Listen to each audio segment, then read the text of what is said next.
আজকে সকালে দেখে গেলাম টমেটো। তারপরে বাবাই বললো যে নিয়ে যাও।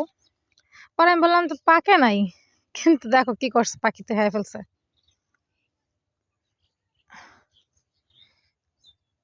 দেখছো, মানে একটুখানি লাল হয়েছে, একবারে যে পাকায়া খাবো মনে হয় না, সেটা ভাগ্যে জুটবে।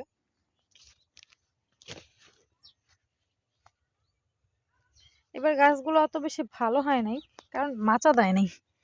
টমেটো গুলা দেখো, সুন্দর হয়েছে মাশাল্লাহ।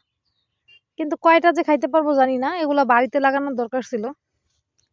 এত দূর লাগাইছে যে প্রতিদিন চেক করা সম্ভব না। আর এগুলা কি বলতো, ঠুসঠুসি, এটার ভিতরে একটা পার্ল থাকে। পড়ে গেছে ওইটা, দেখো, এইটাও পড়ে গেছে।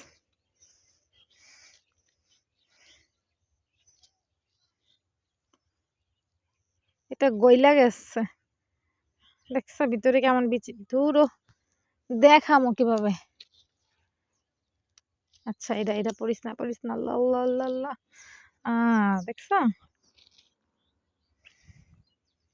হুম, সুন্দর না?